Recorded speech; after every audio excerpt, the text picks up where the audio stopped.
सुंदर, अप्रतिम, मनमोहक सौभाग्य अलंकार मंगळसूत्र महोत्सव 100% जीएसटी फ्री. मयूर अलंकार, सराफ बाजार आणि गंगापूर रोड, नाशिक. ताज्या बातम्यांसाठी नाशिक न्यूजच्या YouTube चॅनलला सबस्क्राईब करा आणि बेल आयकॉनला प्रेस करा.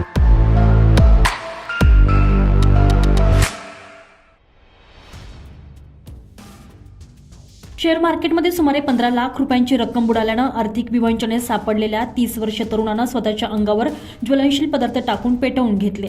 या घटनेत युवक 90% भाजला असून त्याच्यावर जिल्हा शासकीय रुग्णालयात उपचार सुरू आहेत. बुधवारी दुपारी 3 वाजेच्या सुमारास ही घटना घडली. मूळचा चांदवड तालुक्यातील विटाई येथील आणि सध्या खुटवड नगर परिसरात राहणारा रवींद्र शिवाजी कोले या तरुणानं शेअर्स मार्केटमध्ये गुंतवणूक केलेली होती. तो प्रारंभी खासगी इन्शुरन्स कंपनीत आणि सध्या खासगी बँकेत कामाला होता.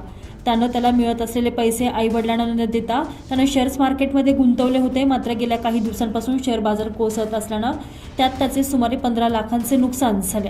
त्यामुळे तो आर्थिक विवंचनेत होता. त्याच्या मित्रांनी त्याला पैशाची मदतही केली होती. मात्र एवढी मोठी रक्कम कशी फेडणार?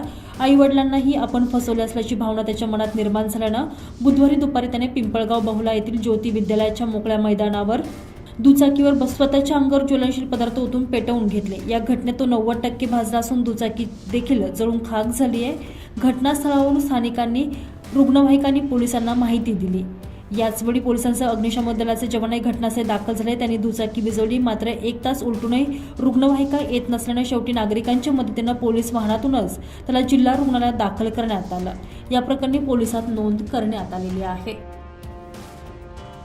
संजय परमार, नाशिक न्यूज, नाशिक.